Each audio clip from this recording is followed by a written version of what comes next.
Shida mwashi. Inji maoza.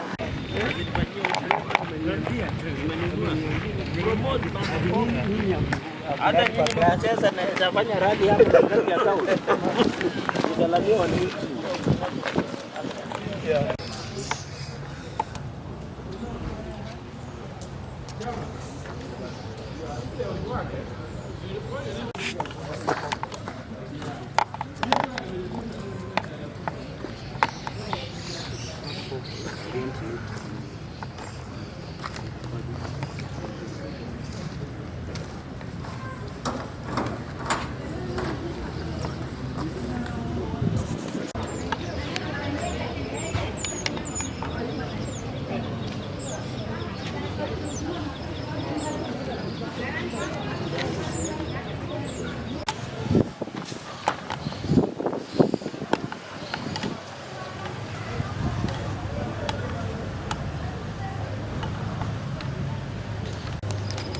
With this kind of heat, the equipments are not working.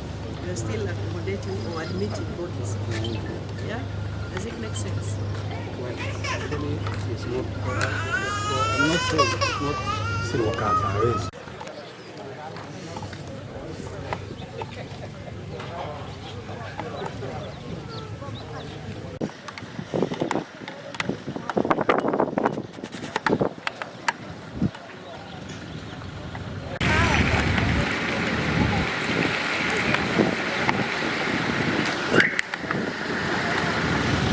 Policy and regulation. What do you do to such a book? Basically, just for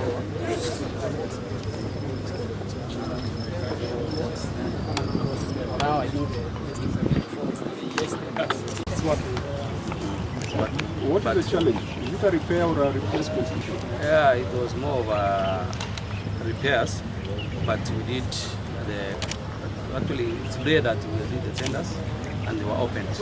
We are waiting a report from the committee because we are advertising in February and the business was closing today and they just opened. We are waiting the reports.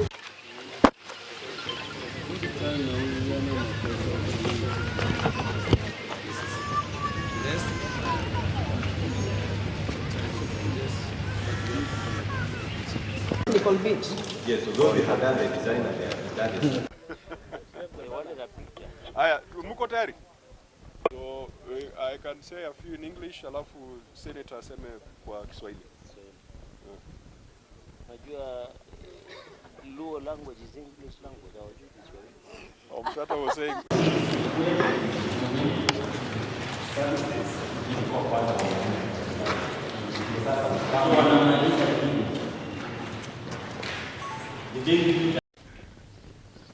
Ningependa kutoa shukrani sana kwa kufika hapa. Kwanza ningependa kutoa shukrani kwa dada yetu ambaye nimeama tunamheshimu sana. Madam Dulo, thank you. I see you so differently now. Huyu mama alikuwa akipigania watu wa Isiolo.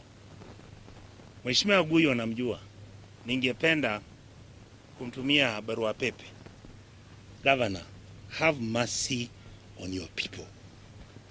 This cannot be your best.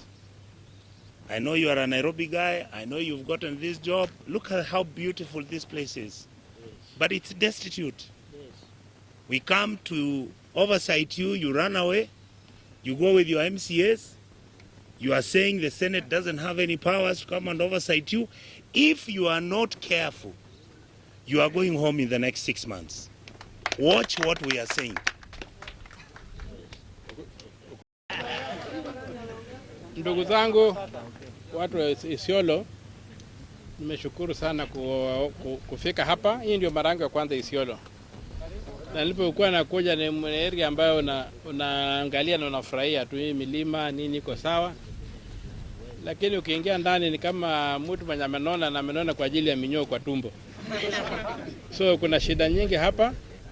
Na mimi langu ni kwamba sheria ndio msema yote. Na huyu gavana mbele ya sheria ni kama mende mbele ya trailer. hana sauti mbele ya sheria. Asipotii sheria hana nguvu, akitii sheria ana nguvu. So sisi tutatumia sheria, na mambo ambayo tumeona hapa, hiyo miradi kidogo tumeona ni karibu shilingi bilioni 3 zimeharibiwa. Na hiyo kwa nchi kama hii ambayo watu wanahangaika na maisha yamekuwa magumu, na hizo pesa mkisikia tumesema Eurobond, mnalipa maloni ya Eurobond, ndio hii pesa inaharibiwa hapa hii. So hatuwezi kuacha muumie, mnalipa loni kubwa ya ng'ambo, alafu wenye wanapatiwa nafasi ya kuwasaidia wanaharibu hizo pesa. Tunajua kwamba watu wa hapa wengi wamejenga magorofa Nairobi. Na tukifanya audit, hatutafanya audit hapa peke yake. Tutafanya audit tufuate hiyo pesa kama iko Nairobi haitoe. Mimi langu ni moja, ukimeza mali ya wananchi, saa ile nyororo inakufikia, utatema hiyo mali na ulimi na meno yote itatoka. Hatutaki kucheza na watu, hatutaki kuchaka kwa sababu umaskini unatuua. Kenya hii hakuna sababu ya kuitwa third world. Tunaitwa third world kwa ajili ya viongozi wabaya. Tunaitwa third world kwa sababu watu wamekeuka sheria. Na sasa sisi wakati umefika ya kwamba lazima tufanye kazi yetu, na huyu mwenye kiburi tutamfua na sabuni ya omo, tutamkausha kwa jua, tutampika pasi na tutaweka kwenye box na tuweke marashi ndani. Asanteni sana. Ni Cherargei Kiprotich, mimi ni senator ya kaunti ya Nandi na pia naibu mwenyekiti wa Senator Kajwang katika County Public Accounts. Sisi kwa heshima ya kamati ya mwenyekiti na dada yetu Senator Isiolo Fatuma Dulo, tumetembea Isiolo hii kuangalia zile pesa ambazo tunatuma kutoka kule Nairobi zimefanya kazi katika mashinani. Tumeshangaa sana, tumeshtuka sana, tumeshikwa na kiwewe kwa sababu zile pesa zote ambazo umetuma asijafanya kazi kulingana na mujibu wa sheria na katiba na heshima ya wananchi. Tumeenda pale tukatarajia governor atakuja aelezee jinsi ambavyo ametumia pesa ambazo tunatuma, aje kuja, ameingia mitini. Juzi wiki 2 iliyopita alikuwa katika bunge la seneti akisema counties ziongezewe pesa. Wakati governor na magovernors wanataka pesa, wanakuwa wanyenyekevu, wanakuwa watu roho safi, lakini ikifika wakati ya kukuja kusema pesa zimefanya nini, wanatoroka kwa sababu wameshikwa na ile kitu inaitwa roho mtakakitu. Mimi nataka niambie watu wa Isiolo ya kwamba sisi kama bunge la seneti tukiongozwa na mwenyekiti wetu, sisi tutasimama kidete kuhakikisha zile senti zote ambazo zinaletwa mashinani zinafanya kazi. Ya mwisho, kwa sababu nimetembea hapa Isiolo, hakuna kitu inafanya kazi. Sasa unahangaika ukiwa hai, tumeenda pale mochari, hakuna hata amani huko. Sasa unahangaika ukiwa hai, ukiwa mautini unahangaika. Kwa sababu tumeenda huko kwa mochari, hata wale walisha, kwa sababu kila nafsi itaonja mauti, pia hawana amani huko kwa sababu mochari haifanyi kazi.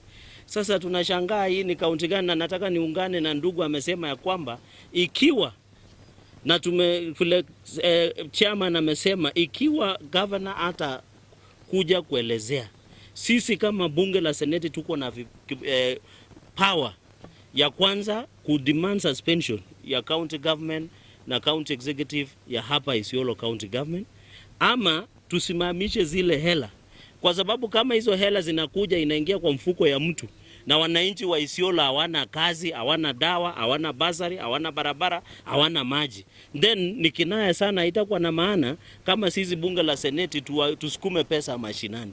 Mimi nataka niwaulize wananchi wa Isiolo, mtuendelee kutuombea, mtushikilie sisi tukiwa na dada yetu senator wa hapa na sisi maseneta wote, na mtu asiwadanganye. Senator yote ambaye anachaguliwa Kenya hii hako na uwezo wa kufanya oversight katika kaunti zote 47. So haimaanishi wakati Senator Dulo anapoongea ni seneti mzima imeongea. Na mimi kutoka Nandi anaweza ongea oversight ya Nandi, ndugu yangu chairman anaweza ongea mambo ya Homabay, mambo ya Garissa na yale mengine. Kitu ambacho tunataka tuulize magavana tukiwa hapa, sisi tunawauliza, mkitaka pesa nyinyi ni wanyenyekevu, mnakuja vizuri, lakini ikifika kuja kuambia mmefanyia nini raia, mnatoroka kama ule governor wa hapa. Sisi hatutarudi nyuma na lazima akuje. Na mmesikia mwenyekiti amesema asipokuja tutamwambia Inspector General of Police aweke Land Rover ya police, Unajua mimi mara mingi huwa naekwa Land Rover ya polisi, aletwe mara moja mbele ya kamati, alafu tushughulikiwe. Asanteni sana, Mungu awabariki. Today the Senate came to hold its meeting in Isiolo. This is a Public Accounts Committee of the Senate. And my name is Moses Kajwang, Senator for Homabay. I'm the chair of the committee. I've been joined by the Senator for Kisii, Senator Onyonka, the Senator for Nandi, Senator Cherargei, the Senator for Isiolo, Senator Fatuma Dulo, the Senator for Busia, the one and only Okia Omtata, and also nominated Senator Mariam Omar. We came here to establish what devolution has done in changing the lives of the people of Isiolo. Having a conversation with the governor of Isiolo to find out how his interventions in critical sectors like health, trade, water, and early childhood education have improved the lot of women in Isiolo. In advance, informing the governor of our coming to Isiolo. Unfortunately, when we arrived in Isiolo, the governor was a no-show. We have not received any explanation as to his whereabouts. The Senate has taken serious reservations about the absence of the governor. The Senate, sitting in the County Assembly chamber, made a number of resolutions. The first resolution was a reprimand to the governor and the entire county executive for failing to respond to the issues raised by the Auditor General and for failing to appear before the Senate committee. Number two, the Senate, invoking its powers drawn from Article 125 of the Constitution and the Parliamentary Powers and Privileges Act, has imposed a fine of 500,000 shillings on the governor for Isiolo for failing to appear before the Senate, having been invited as a witness. And that money must be paid from his personal account and not from the revenue fund of Isiolo County. Number three, the Senate has also invoked its powers to summon or to compel the appearance of the governor before the Senate by means of summons. The date, place for the summons will be communicated in due course, but we will also be instructing the Inspector General of Police to make sure that the governor appears before the Senate, failure to which he will have to be arrested and forcefully presented before the Senate. Now, all this was not necessary because we did not come on a witch hunt. Correct. And we did not come to do local politics. We came to see what the money that Senator Dulo and the rest of us have been fighting for to come to the counties, what that money has done. We went to see the county headquarters, a very grand project that has been on for the last 6 or so years. Unfortunately, they could not even allow us to go in. We went to the market. We found the market has been stuck for many years. We've gone to the stadium. We found the stadium is a white elephant. We have come to the dispensary here.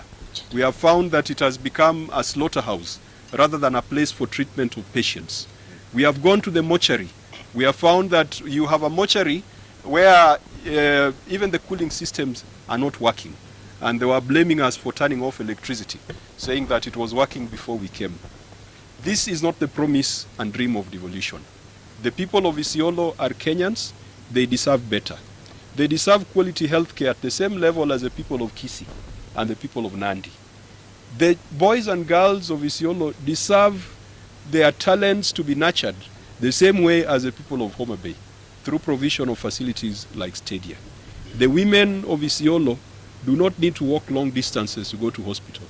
If we have built this, let us finish it, let us stock it, let us have human resource in it so that our women and youth can get treatment. Senator Cherargei will say it, but he said something that I found very interesting, that in Isiolo, maisha ni ngumu kama uko hai, na hata kama umekufa unapelekwa kwa ile mochari, maisha bado ni ngumu. It should not be that way. So we are going back to Nairobi very disappointed at the state of affairs, but to the people of Isiolo, the Senate will not leave you alone. The Senate will be on your side. When we send the money to the county, we are not sending it to the governor and the bosses. We are sending that money to benefit you. You are lucky to have a senator who has always fought for Isiolo.